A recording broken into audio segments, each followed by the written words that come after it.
If I speak like this, everyone can hear me fine? Nice. Alright, starting my speech in 3, 2, 1. So, Japan's best interests are to protect itself and its neighbours and improve its economy for its people. So this is an obviously clear thing, as Japan does not want to be taken over by other nations and wants to stay as its own free nation with good well-being for its citizens. In this debate, to prove this, I'm going to start with showing you the benefits to Japan that is caused by publicly announcing the collective self-defense from Article 9. I'm then going to describe how this is directly in line with what collective security and collective self-defense entails. And then thirdly, I'm going to talk about why this improves Japan's national security and also its other interests in the area. So to start, Article 9 was written after World War II by America to stop the resurgence of the Japanese imperial military. So the USA wrote this because it did not want it did not want Japan to start becoming an empire again. This is completely different to what they're trying to do now with defending itself and defending its allies within the region. So by doing this, Japan gains more allies in the region. So by working closer with Taiwan and announcing that it will have mutual defense it will protect Taiwan in this event, means that they can do joint training exercises, intelligence sharing, and other such things which benefit Japan in its own defense against China and improves its own national security, which is directly in line with the will of its people. So it improves its security in the area and it improves the ability it has to work with Taiwan, which directly ties into economic incentives. Since Japan and Taiwan are very close to each other, they have very strong trade ties due to both being technological economies. Japan makes a lot of computer and other manufacturing goods which requires advanced chips which are mainly made in Taiwan, producing the majority of them. So these trade interests are the best interests of Japan in this region to preserve them, and this is clear because it improves the economy of Japan, and without this, its economy would fail. So defending Taiwan improves its economy. So Japan also wants to build stronger trade and military ties with the West. Many Western countries, such as the United States and Australia, have spoken that they wish to defend Taiwan. By Japan aligning itself with these countries, it can further improve economic ties through trade agreements, and it can also gain access to higher quality American weaponry, which is the best in the world at the current time. So by aligning with these, they allow themselves to build a stronger military with most up-to-date weaponry and have the best possible chance of defending itself and its national security to stay a sovereign position. And the third one of this is Japan wants stability in the region. As any country does, it wishes to have a stable region where it can establish itself in its own country and work on its economy without having to risk its security. This is key to every country and is an undeniable fact that Japan does not want wars going on near it. This is clear because any war will disrupt its economy. So by announcing this, it is far reducing the chance that China will be invading Taiwan, and it means that they can focus further on their economy and do not need to fear as much the threat of China. So before I move on to my next one, I'll take any POIs if the opposing team has any. Who's more powerful, China or Japan? China is currently the more powerful one, and that's exactly why Japan needs allies. By aligning itself with Taiwan, it directly gains more allies. Everyone who opposes China is now de facto on Japan's side. So actually, it is better for a smaller country to team up with a bigger country, the United States, one it has strong historical ties to after the end of World War II, where there is a lot of support and connection between them. And Japan has already aligned itself ideologically much more with the West than China. And also, there is unresolvable animosity between Japan and China. So it's not likely for Japan to be able to ally with China, even if the opposing team tries to say that. There's historical precedent that they cannot work together, as the ties between them are so terrible. They cannot work together. So their best option is to go with the West, which they've been working with for the past 80 years and follows the will of the people. So next on to how this exactly fits collective security. The point of collective security is that if there's any other country in the region, they protect them so that they can't be used as a stepping stone or a tool to be able to invade them. This is exactly what China can do with Taiwan. With controlling Taiwan, that is one less adversary that China has in this region. Once it starts taking one, it means it will domino effect and take more and more. If the world does not stand against China taking Taiwan, what's stopping it from taking Korea, taking Japan, and moving on and taking over all of that area? There is not much. So it is very key for Japan to go against us, as it puts a statement to the world that we will not deal with empires in the modern day and we do not want people to invade. This can be treated such as Russia's invasion of Crimea, which led to their further invasion of Ukraine. By allowing Japan to invade Taiwan, it gives them, they will learn that they can take over who they want if there is no opposition, which is not in Japan's self-interest, as they definitely do not want wars in their region, especially against them. So, this fits exactly with collective security and the point. Japan will be protecting itself by protecting Taiwan. So, it fits exactly with what they want to do. Okay, if the opposing team has any more POIs, I'll take them before I move on.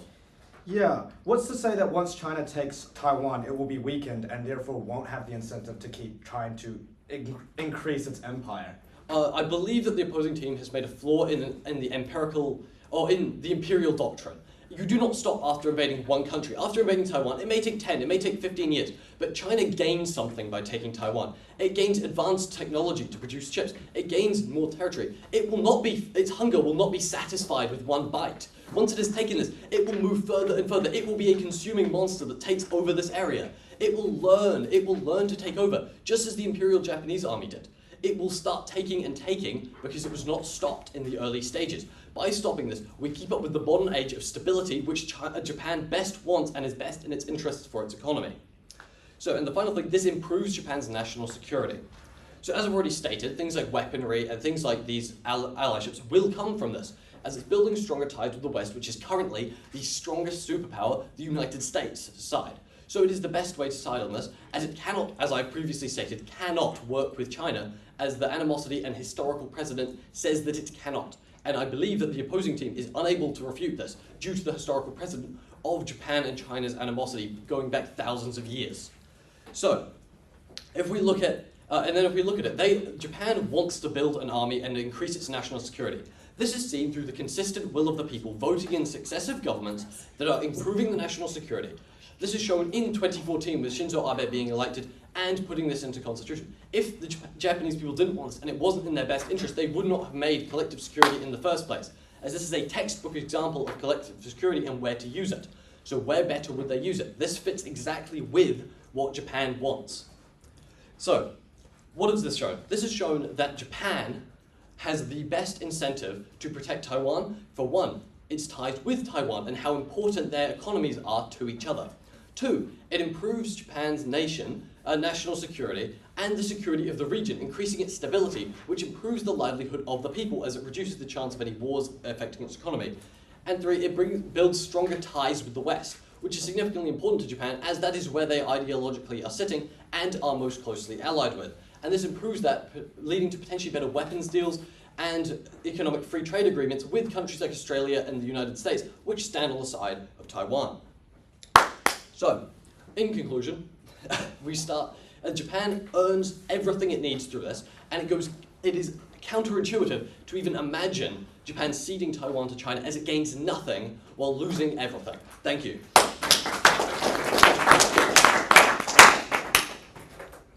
I thank the speaker for their speech and invite up the first speaker of the negating team.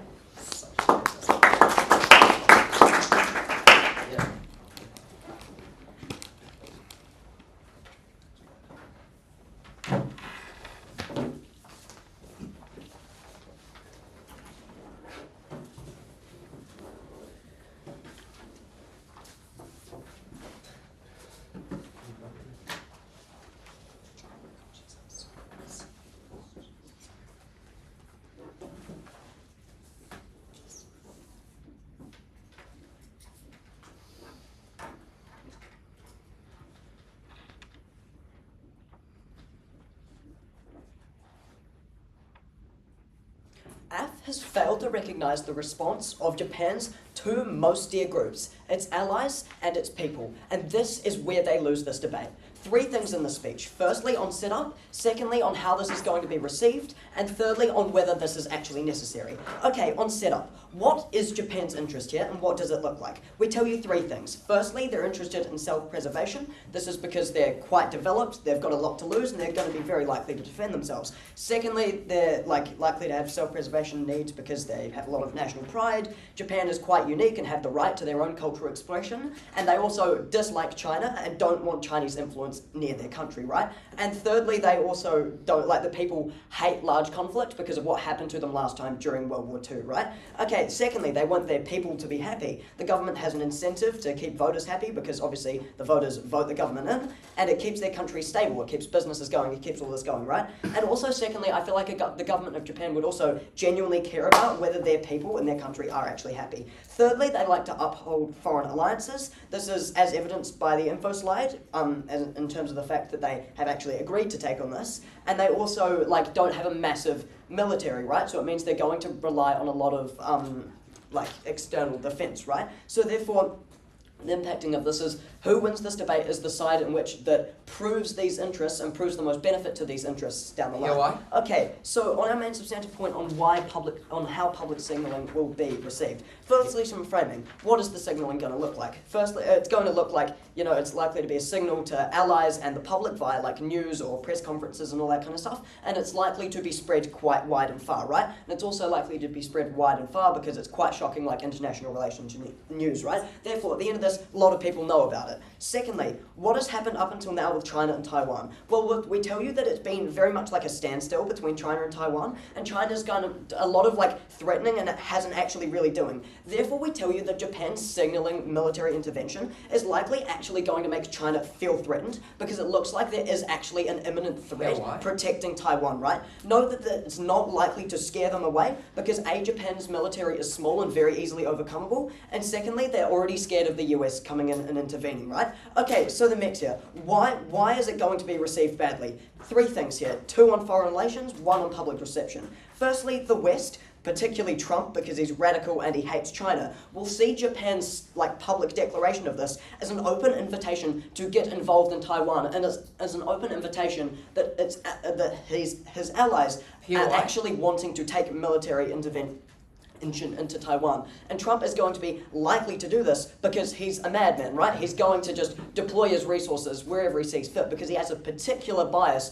against China. He hates China, right? And he's just going to pull the card of, oh no, I'm just protecting my ally as a justification, right? So he's going to be very, very likely to actually step in along with some of the other people in the West following suit of the US. Secondly, the second like potential response from foreign allies is that the West don't like this decision and stay out. A couple of reasons, the main reason here is the historical context of the slide. Like in terms of the fact that it's like they've instated Article 9 in order to restrict Japan's military, means that the West obviously aren't a fan of Japan having a military. And obviously, like the first AF speaker said, it's because they're scared of Imperial Japan. However, we tell you powers like Trump, he's a racist and will likely not care that it's Imperial Japan. He's just going to have a bias against Japan as a whole because it's Japan and he doesn't like them, right? Which means that they're, Japan's Western allies, they're probably not going to be a fan of them brandishing a military towards like against China, right? And they're likely to view them as potentially like rogue as they have been historically in the past, which means that they're likely to fade some allies, and at the absolute worst case here, they're going to lose some allies, and that means that like the allies are going to be less likely to actually help Japan, and if Japan got into a conflict with China and Taiwan, they may end up having to do more share of the military work compared to their allies, right? Okay, thirdly, the people of Japan, they're going to like leave or hate the government. As per the framing I gave you at the top, the Japanese people are particularly disliking of war, right? They're particularly adverse to conflict. And we tell you that as soon as they hear military intervention, they're likely to assume the worst, right? They're likely to assume that this is going to go way too far and think it's imminent conflict. This is going to result in 2 things. Firstly, they're going to have a general dislike for the government and won't feel safe in the country. Okay, what are the outcomes here? Well, I'll give outcomes for all 3 of these kind of possible scenarios. Firstly, the US getting more heavily involved means that most likely Trump, because he's a madman and because he hates China, is likely to start a conflict. But even if he doesn't, there's a small scale and a big scale harm here, right? Small scale is Japan's allies come in and take over and Japan loses autonomy over decisions regarding national security, which is really bad because obviously it's their national security. And secondly, the large scale one, obviously the US comes in, war for Japan, that's bad for all of the reasons that we saw in World War II, right? Okay, what are the outcomes for the second scenario? Japan's gets weakened and it loses allies. Well, after they prod the bear, which I gave you at the top of this point of prodding the bear of China, it leaves them more defenseless against China, right? And them being more defenseless also gives China an additional incentive to actually go and island hop after they take Taiwan and actually attack Japan, right? On the small scale, like, this could potentially just be Japan losing some security and some trade opportunities, which is still going to be absolutely awful, right? And thirdly, on like the people hating the Japanese government, they're going to be less likely to engage in the country, they're going to be less likely to partake in politics, productivity and economic concerns arise in the country gets worse. Note that responds to all of F's like material around voter retention, all that kind of stuff. Like the weighing here is like, firstly on scale, like there's going to be harms for like a very widespread of people, like the whole of Japan, right? And secondly, like vulnerability, like there's only one Japan. If Japan ends up destroyed, Japan's gone, right? That's going to be very, very bad. And the particularly bad thing here is the people of Japan are vulnerable because they're disadvantaged by something that they directly have had absolutely no say in. Their government has gone and done something in which they are suffering the brunt of the consequences. Yes, I'll take that PY.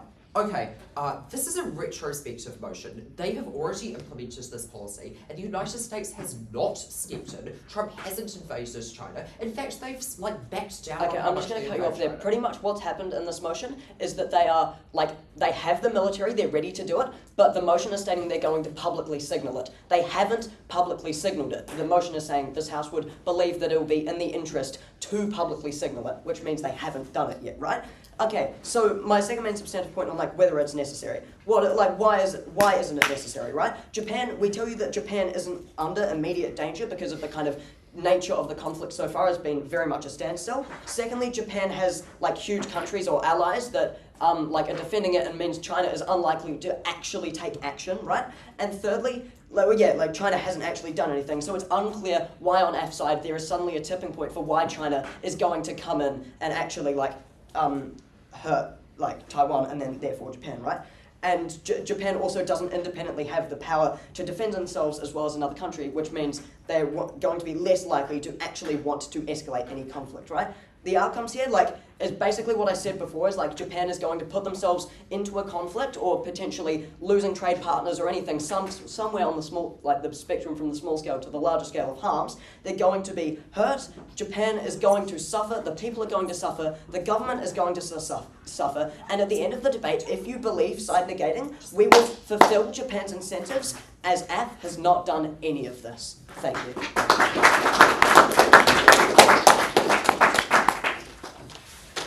I thank the speaker for their speech and invite the second affirmative speech.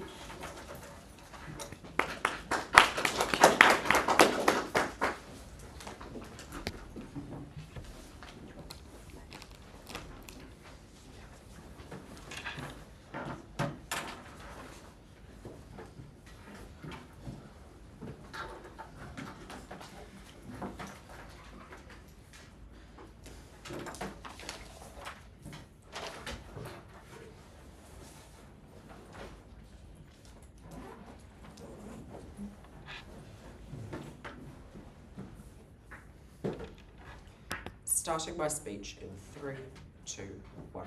In November 2025, Prime Minister Sanae Takaichi stated that a Chinese attempt to seize or blockade Taiwan could meet this threshold to justify collective self-defense military force.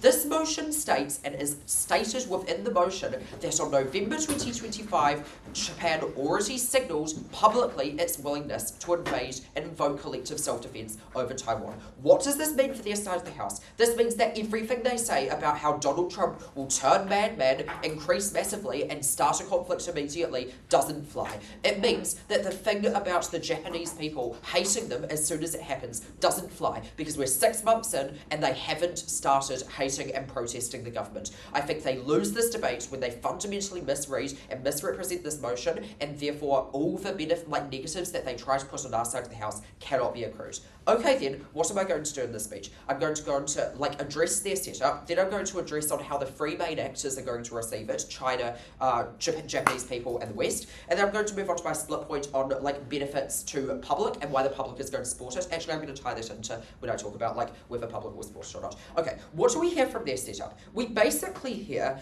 that generally China's probably not going to invade Taiwan because it's been ages since they invaded Taiwan, and we also hear that the United States is going to go rogue and instantly attack it. Addressing both points here. Okay, firstly, why is China likely to invade Taiwan, even if they haven't already. We think China probably hasn't invaded Taiwan yet, because we think the invasion of Taiwan is a really, really big thing that's going to cause massive disruption in the world, which incidentally is why we want to stop it. We think that the United States has frequently signalled that they would back up Taiwan if there was in the case of invasion. I think this is like generally why China has invaded Taiwan. Okay then, why is that changing in recent times? A couple of things. Firstly, Donald Trump is actually like less anti-China in this like election significantly than he was in his previous election and his previous term.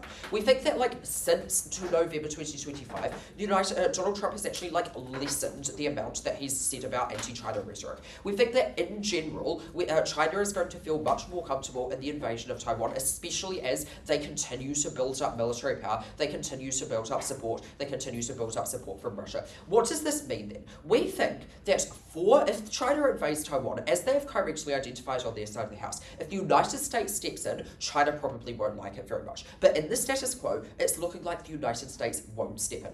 Okay then, why does our side of the house make it uniquely so that if China does invade Taiwan, the United States will step in, whereas on their side it won't? If we can claim that point, then we can prove that either China is going to recognise this and not invade Taiwan, which is obviously really beneficial, as we've explained at Michael, or when they do invade Taiwan, China and Japan, Japan wins because they've got the United States backing. Okay, why will the United States step in? The United States will step in because in the status quo, if China invades Taiwan, nothing much happens. Taiwan is already like an economic powerhouse, so if they just like smoothly invade it, all that happens is it's bad for people who hate China. So it's going to be really bad for Japan because Japan doesn't have close ties with China. As we've already explained, China and Japan hate each other. They've hated each other since Manchuria. China and Japan don't do good deals. Whereas, like China and America, even though like China doesn't love America because of tariffs, they're still continuing to persist. They're still continuing to trade with the United States. What does this mean then? This means that in the status quo, the United States, or like in the status quo as of before November 2025, the United States has no incentive to step in if it is the case that like China invades Taiwan. Why do they then have an incentive to step in on our side of the house? Well, when Japan invades, it's going to be a really long conflict. It's going to be a slower conflict. We think Japan, since 2014, has been building up its military. We think they're probably going to be fending off for a while, especially as like it's quite hard to invade a small country from like if there's a massive ocean in between. It's probably going to take longer to overtake. What does this mean? This means that for like 2 months or like 3 months, the United States, who is propped up by the AI industry, which relies on the chips that Taiwan's like makes, is now going to lose the ability to like continue to benefit from like the AI industry, which gets tons of the economy, which will crash the economy, destroying like the United States' ability to continue to like support if the conflict is dragged out longer. Meaning they now have an incentive to step in, say that actually this is really, really bad. We need to stop this as fast as possible so we can continue to support Nvidia to be able to support all our major companies. Otherwise, the economy will fall apart and like our world will be ruined. Which means that uniquely on our side of the house, the United States will step in. What does that mean at this point in the debate? On their side of the house, both sides of the house, China wants to invade Taiwan because they've got no incentive not to. On our side of the house, maybe they recognise what I've just like characterised and they don't invade Taiwan because they recognise the USA is more likely to step in. Or if they do still invade Taiwan, the United States steps in, and instead of a situation where Japan is left with their biggest trader being overtaken by China who hates them, they're now in a situation where their biggest trader is like heavily supported by the United States, who they like because of deals. I'll take a POI and then I'll move on to like responses. When you say Taiwan being invaded doesn't matter, how does that interact with your material at first about Japan wanting to protect their like niche trading buddy? I think Taiwan being invaded doesn't matter for the United States. I don't think Japan cares like much about what is good for the United States. They care about what's good for themselves. Of course, Taiwan invading, as I gave you like analysis on, is bad because China like doesn't like Japan, so they're not going to be able to have good trade deals. Okay then, how do two actors respond to this? Firstly, on China, secondly on the public, because I think I've already responded to the United States enough just by saying that like they haven't already attacked. Why does China now suddenly not hate not hate Japan? Firstly, there's not much scope for them to win on this point, right? We think China and Japan already hate each other. They've hated each other for ages. Like the people of Japan and the people of China really dislike each other. There's not much scope for difference.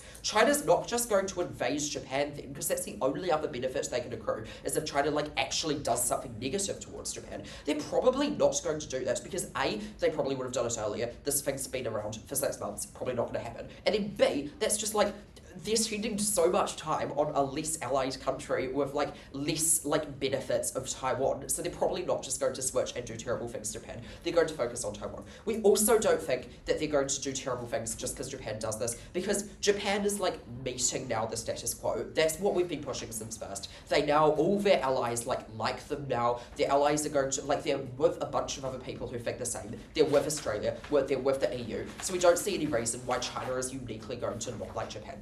Okay then, final point, and like, most of this is going to be substantive for me. It's not really split, don't have much time. But like, why is the public going to like this?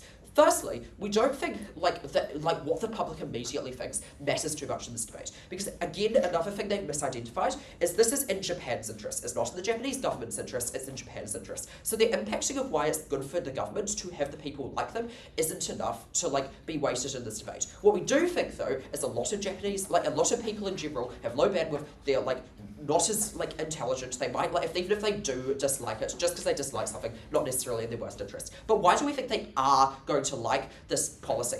Firstly, we think that people in Japan just love honour and they hate war, as they've already classified. They don't want Taiwan to be invaded, and they don't want to sit idle by, because their entire culture is surrounded about defending it, being the samurai who steps up for like the lowly Taiwan and no China, no you don't, we will defend you. They actively dislike that, and it's like integral part of their culture. We also think Japan is just very West aligned. Most people purchase from like the United States, they get a lot of their benefits from the United States. So people are probably going to be supportive when China switches their policy to be more aligned with what they've already identified as more Western, more supportive of the EU, more supportive of Australia. They get a lot of their goods from there. Public, doesn't matter if they don't like it, and they're going to like it anyway. So proud to affirm. I thank the speaker for their speech and invite up the second negating speaker.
Japan is the excuse for China to start and invade Taiwan. It is the prodding the bear. If Japan decides to mobilize a military, it is prodding the bear to start potentially huge war, potentially huge damages. What do I have to do in this debate? Firstly, on framing in Japan's interest. Secondly, on the effectivity of sort of what it means to choose to collectively defend Taiwan. And lastly, on how we can build and strengthen Japan. Firstly, on some framing. But before I get to that, I want to touch on this idea that this is a retrospective debate. This is untrue. The motion and the info slide says it could meet this threshold. That's the whole point why we're arguing this. It's not that it's happened, it hasn't happened yet, but it has the potential to be debated on whether it should or shouldn't. And I think secondly here, the fact that Japan doesn't have an army currently, it kind of already proves the fact that we don't see this isn't true. And I think even if you buy this, I will prove in my debate why this is bad. Okay, framing on Japan's interest. I think there are three metrics we can consider this on. The first is public interest, and I think I'll get into this straight away. The second is resources military, and the third is foreign pressure.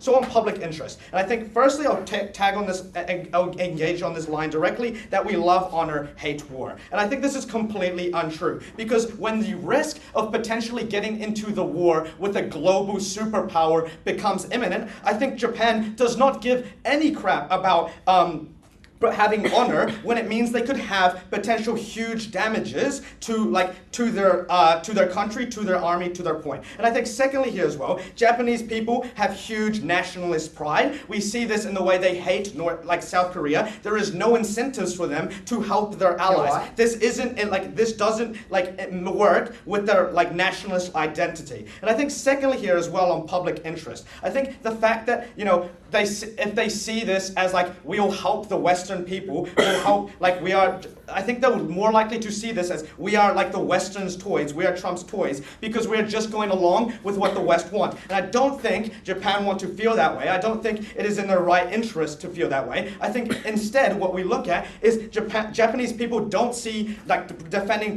Japan as an utmost priority. I also don't think that like Japanese people care that much about. Instead, they might want to work on national issues that actually interest them. Okay, secondly then, on resources and second then metric on resources and military. I think the burden, and we pointed to you out, Japan doesn't need to use these resources to make a military. I think it is more likely that Japan can use these large investments elsewhere. Because if in the case that I think the cost of building a military, I think the burden to prove why military is so necessary is really high on AF here. And lastly, on foreign pressure. And I want to emphasize this point. The US and Western allies do get annoyed with Japan if they just go rogue and decide to try and protect Taiwan. And I think the fact that NEG are trying to use Donald Trump as the pivot point between the US stepping in and not stepping in, when Donald Trump is currently insane and has gotten into a war with Iran and themselves, kind of proves why Trump is willing to get into these conflicts. And I think this falls out of the debate. I think China does get more mad at Japan because you're creating a head-to-head conflict between them.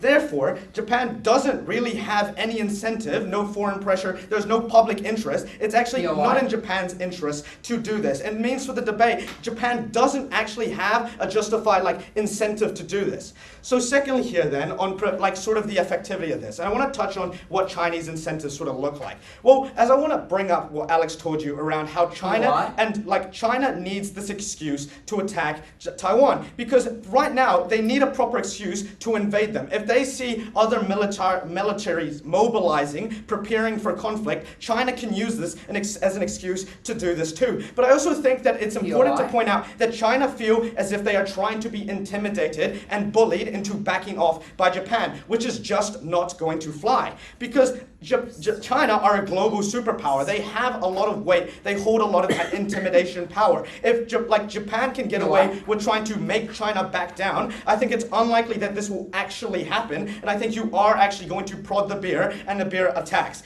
And so I think the direct head-to-head has huge costs. And I think secondly here, on preventing invasion and an imperialist expansion.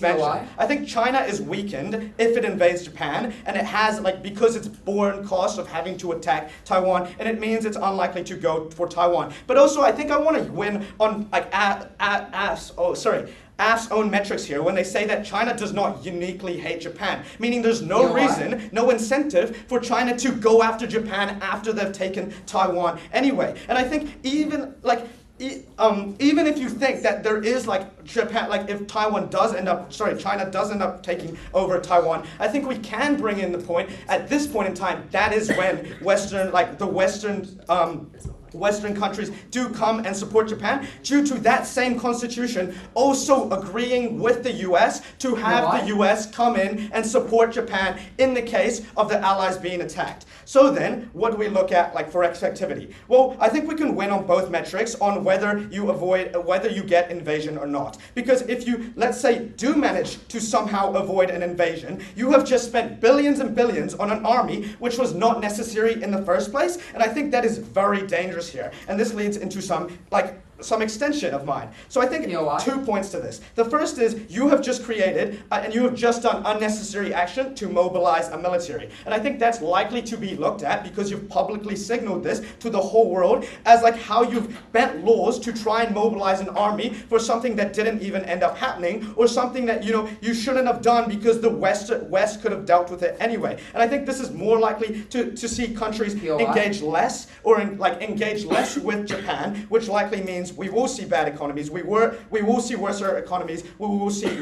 worse international relations. But then secondly, the government looks silly, and I think this is a point to take note because of the fact that it means you have less public trust in the government's decisions in the future, which it means you have a less stable country because you've just spent money on mobilizing an army that, if it did or didn't, has already either one, brought massive damage costs because China has invaded, or two, has done nothing and you've invested money money into nothing because China doesn't choose to engage. I think on our worst case, China chooses to engage. You get even if you Last buy month. whether. Oh yeah, I'll take that POI. Okay, you cite Iran as a revealed preference to being Trump being mad. Do you want Taiwan to develop nuclear weapons? I think the debate isn't about whether the US is getting involved with Iran because it's like attack of nuclear weapons. This is instead China's issue with Taiwan. I think this is two separate, different international relations. We do not care about the US's incentives. We're talking about Japan's public interest. Lastly then, on building Japan. I think the most important, a couple pieces of engagement here. Economic trade and like how we have an economic trade with Taiwan. I think the first thing to point out is this isn't mutually exclusive. We still get this on our side of the house. We don't have to suddenly jump in and support Taiwan to get this economic trade partner. But I think as well, our bigger trade partner is the US. And if we risk annoying them, we risk likely losing an even bigger thing. But I think the cost of military investment outweighs any economic benefit you could potentially receive from getting this economic trade partner, because billions spent into building an army and money into this like war technology is much more heavy, much more cost-inducing just to get cheaper prices on data chips. And I think this is key here as well, because you can't just build security by spending billions on an army. There's no shared intelligence. It was never explained to us why this happens. Taiwan is not Japan's friend. We do not need to get involved with this. Thank you very much. I thank the speaker for their speech, and I invite up the third affirmative speaker.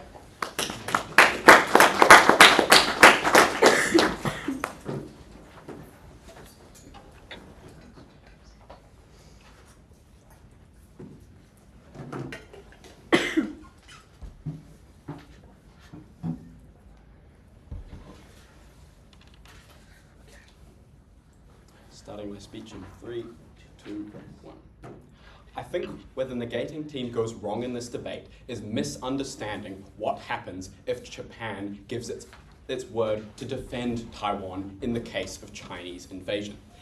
Alright, there are 2 points of clash within this debate. The first of which is, why does Japan gain greater peace within the region by supporting Taiwan, and why is Japan vowing to support Taiwan benefiting for the Japanese economy? Alright, this first point of clash. We've heard a lot from the opposing team regarding the fact that by Japan giving its support to Taiwan, they're going to be making it so it's going to be like more war within the region. They're saying this act of support for Taiwan is going to make it so China has an incentive to invade Taiwan. China now has a reason to. But we think this is just fundamentally not going to happen. Japan is not like prodding the bear. They are not attacking China. They are just vowing that in the case of a Chinese invasion, they will defend Taiwan. This does not mean Japan is shooting missiles into Beijing. This means that Japan is just saying, in the case that China decides to invade Taiwan, they're going to put efforts in to help defend it alongside the USA.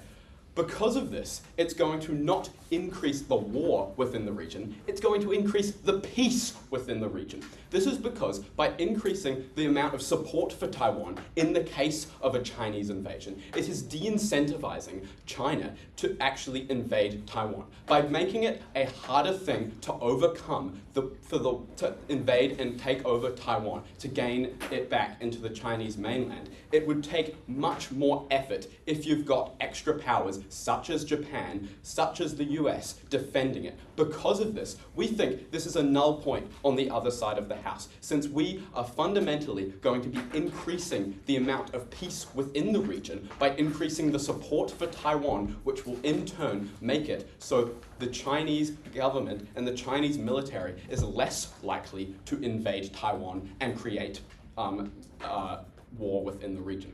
As well as this, we think that China, another thing they had touched on is about what happens after China would be able to overtake Taiwan. We've told you that if China is able and thinks they can take over Taiwan and successfully takes over Taiwan, they're going to get a hunger for more power. They're going to get a hunger to invade more countries. the opposing team has told you that China is not going to do this because they don't have any vested interest towards Japan. But we think this doesn't matter. Even if we've told you China and Japan don't like each other, even if you don't buy that, we can still gather that China is still going to want to invade more and more within the region because it's going to allow them to get more power, more wealth, more status within that geopolitical region, which is going to in turn increase the imperial power they own. And we think that after knowing they can invade Taiwan, it's going to be a logical process for them to want to invade more places around that region. Max. Because of this, by allowing this to happen, you're just by allowing the defense by having the defense coming into the region from Japan, it's going to de-incentivize Taiwan or China from invading Taiwan. That de-incentivization is going to just overall increase the peace within the region. And as well as that, if you've got further imperial power from China, if they want to do more in the region after overtaking Taiwan, which is more likely to happen if you do not have this defense that is stated by Japan for Taiwan alongside other powers such as the USA, the largest military force in the world, this is going to overall just de-incentivize this, and it's going to prevent further conflict, which could just further destabilize peace. It's just overwhelmingly better if we're supporting Taiwan at a greater degree. It's going to make peace much better. Because of this, I think we strongly win on this point, as we're clearly proving that it's going to make it so the region is just more peaceful, there's going to be less war, better for the people want this.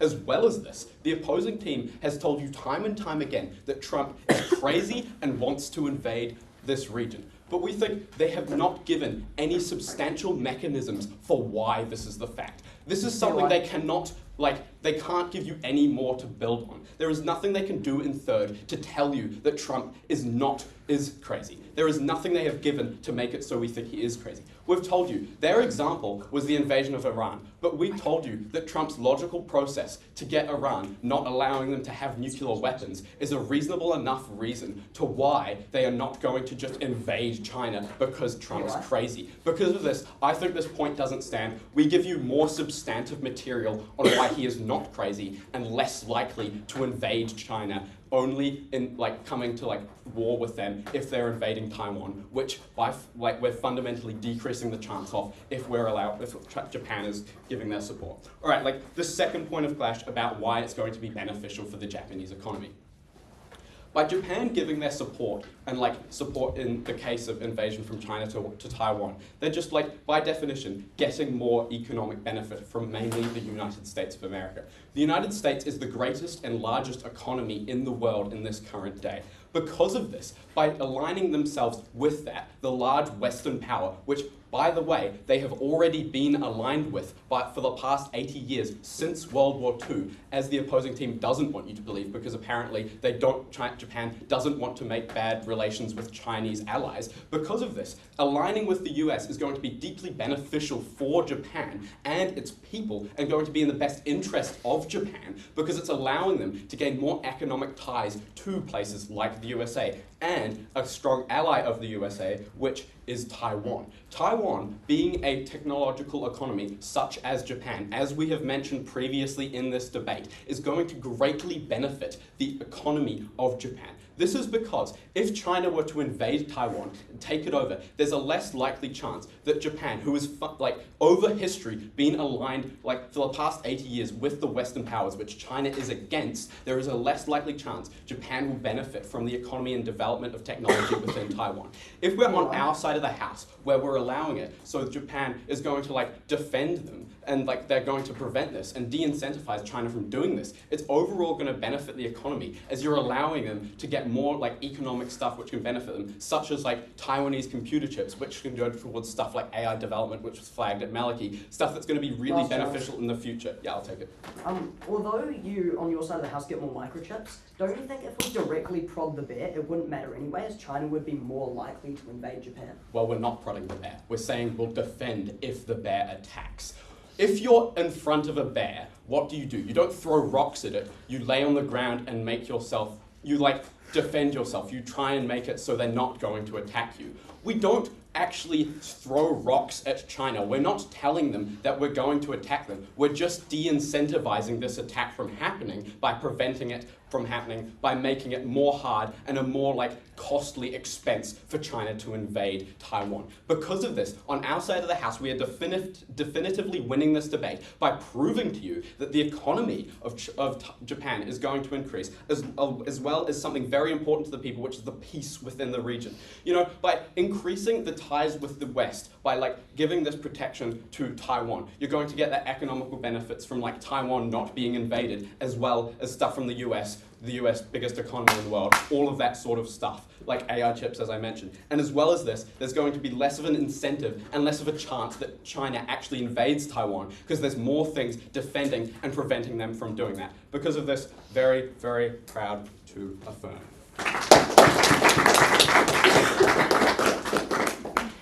I thank the speaker for their speech and invite up the third negating speaker.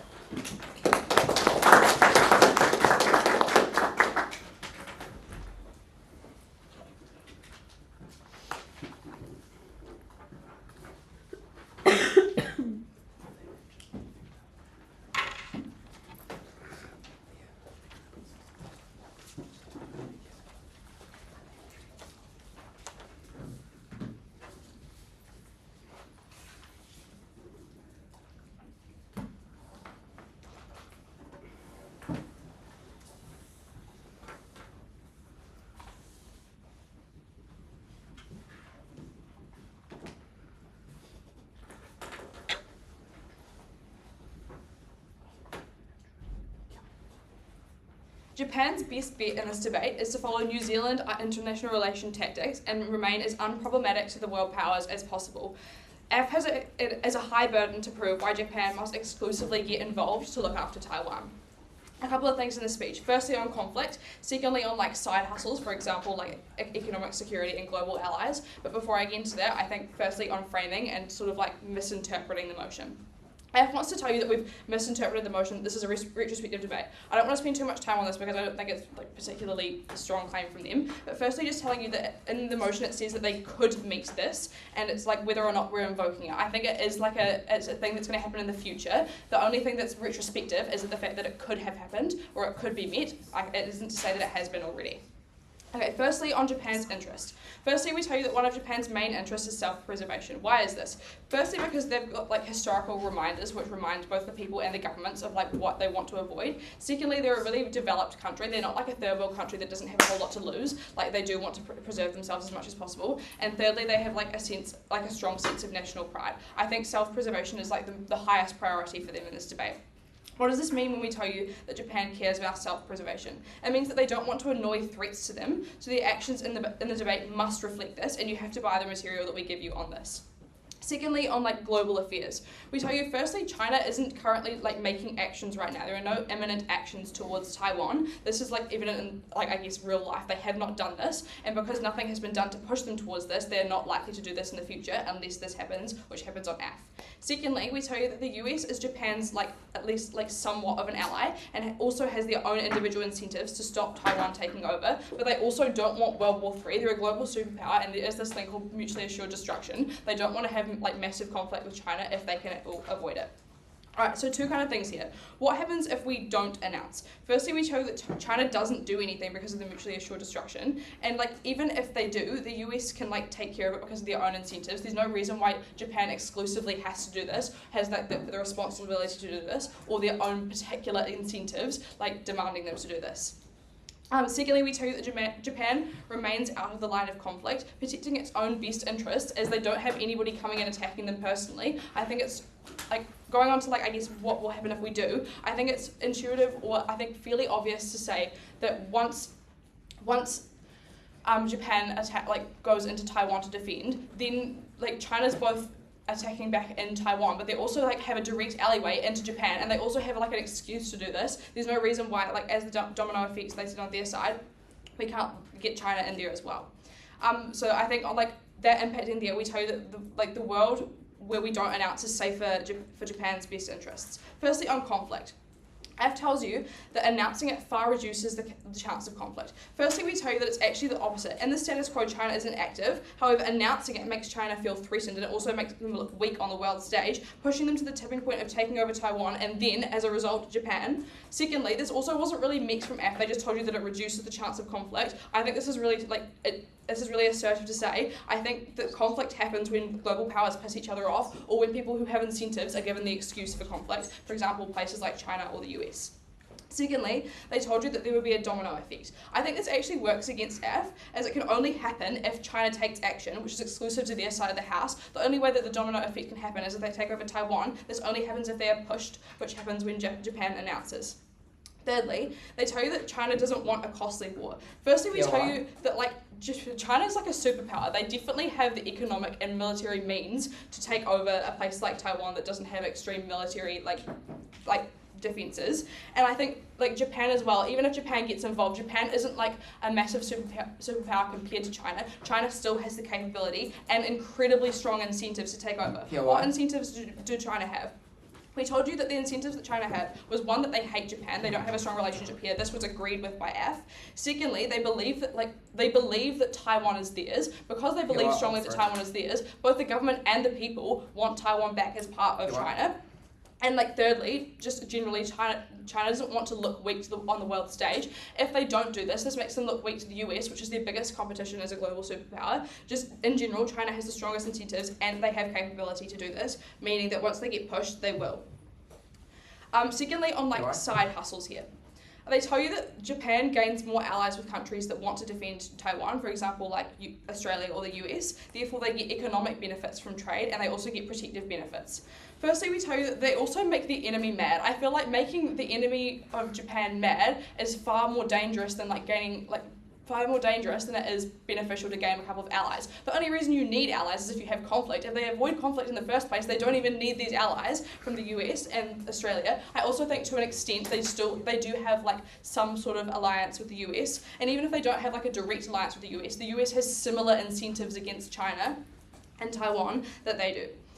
Thirdly, we tell you that getting involved in a conflict has never been good for anybody's economy. I think this was really odd to say. I also think Japan also learned this the first time when, in World War II, their economy took a massive hit. I don't see how if they want to improve their economy, they want to get into another war. This seems counterintuitive. Fourthly, we tell you that they're going to annoy their own people.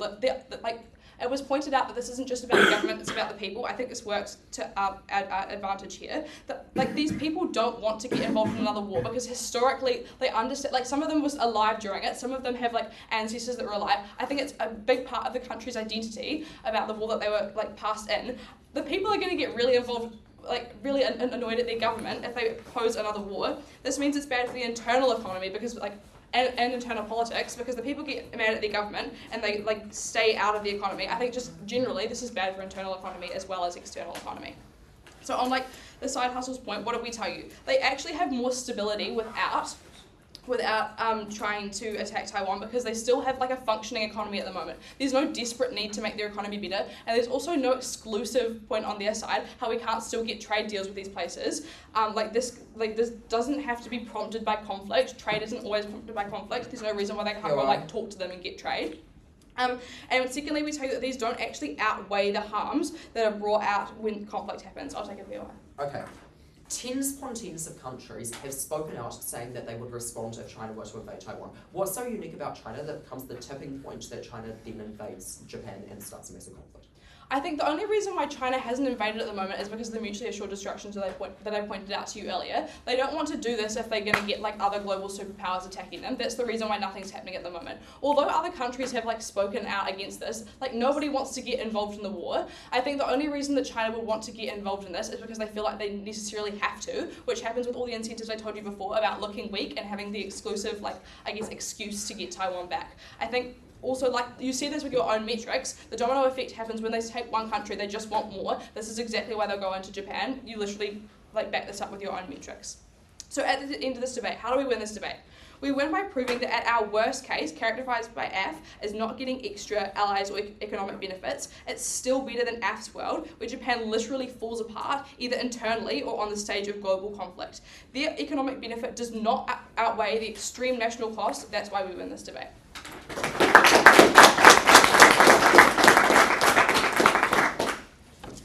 the speaker for their speech, and as is customary, reverse the speaking order, so I invite up the negating reply.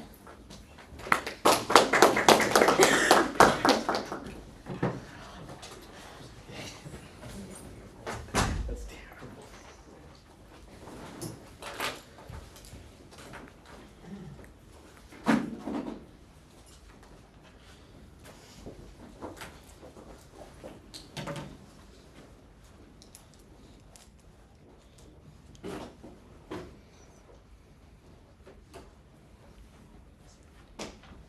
As Orla said, it is unclear why Japan would Taiwan to put themselves specifically in the line of fire when their allies could do the job better. And I think this is what wins us the debate. Japan doesn't have an exclusive need to step into the situation. They are not the necessary superhero. They're not suddenly the thing that is going to save the world. I think three things to do in my reply. Firstly, on Japan's incentives. Secondly, on China. And thirdly, on outcomes. Firstly, on Japan's incentives. And there are three sort of like sub-clashes to this. The first thing we gave you was public incentive. And I think there are there's sort of sub-points here around the fact that Japan does not care, the Japanese citizens do not care that much about their allies, right? We gave you the example of South Korea, but also the fact that nationalist pride means that citizens care too much about local matters, and why should they? It was never explained to us why Japanese citizens and why the Japanese public would have so much incentive to try and defend Taiwan. It was never proven to us. I think secondly as well, the fact that Japan do not just want to be US's plaything, do not want to just play to Western ideals,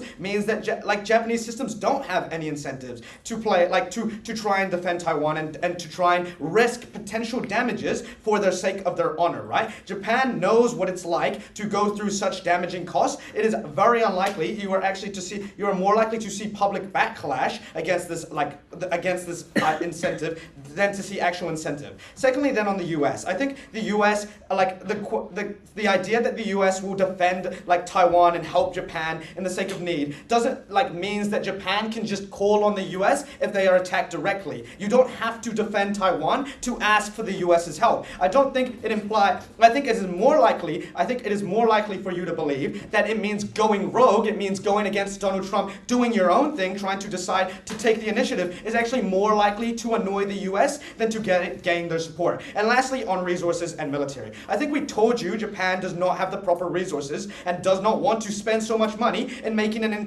mobilizing an entire army. And I think it is debate winning alone, because you can't just claim you will defend Taiwan if you don't even explain to us how it can even happen.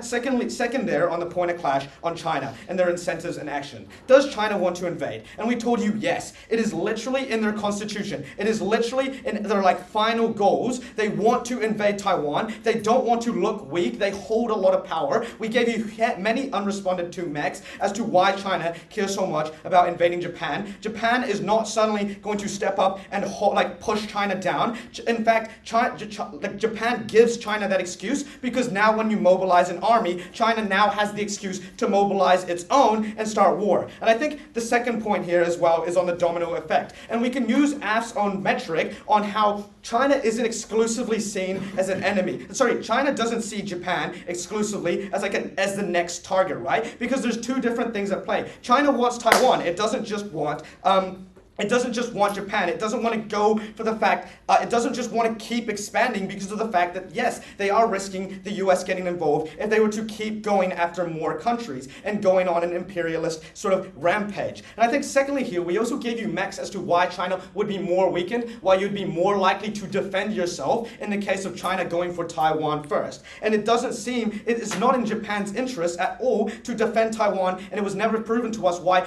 defending Taiwan would be more effective than just being able to defend on your home soil. So what are the outcomes of this? Well, I think war and having an army is a huge investment. And whatever points that you give you that we engaged with and shut down around economic partners is completely lost, right? You are outweighing them anyway by the cost of war, cost of incentive. But I think as well, I want to point out that the US, Australia, Taiwan trade pathways aren't mutually exclusive. They still can happen without having to invest into a military. War does not prove the economy. You create lots of risk, and ultimately, you don't want to start World War III. Thank you very much. I thank the speaker for his speech, and I invite up the leader's reply to give the final speech of the debate.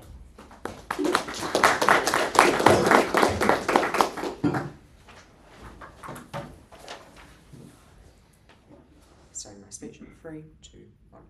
Before I start the main portion of my speech, I've got two things to flag before I start. Firstly, on the stuff that we hear from the net block, I don't want you to buy the majority of that because I think a lot of that was substantive. I don't think you should buy framing on China. I don't think you should buy their thing about mutually assured destruction. I don't think you should try what we heard reply about China's constitution making sure that they invade. I think all of these things weren't brought up earlier in the debate, therefore they cannot be bought. Okay then, second thing to flag is about fiat and in terms of whether you can buy our interpretation of the motion. I think this is so reasonably obvious that it falls under our side. I think it's unclear enough that I think it can just fall to F side, and I think the fact that the motion is worded on this fact they're willing to invade rather than they definitely will invade aligns closely with the statement made on November 2025. Even if it doesn't, I think the responses will be similar.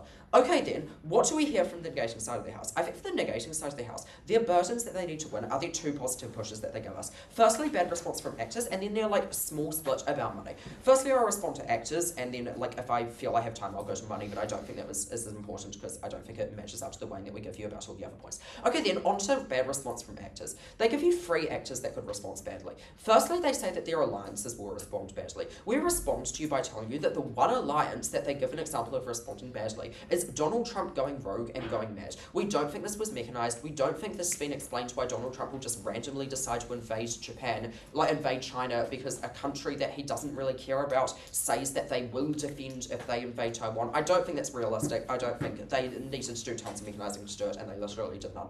Okay then, their biggest actor that they say is going to respond badly is China. They tell you over and over again that it's prodding the bear is going to mean that China responds. As we respond at Michael really, really well, prodding the bear is telling China, look, I'm going to invade you. Prodding the bear is saying, we're going to do an actual action onto your homeland. Prodding the bear is not saying, if you attack our alliance, we will defend. We're not even going to attack you, we will defend. I think we explained substantively enough as well, even at POI in their third speech, about how the tipping point is not at Japan saying that they will be defensive. That is not the point where China just decides suddenly, yay, I'm going to invade Taiwan.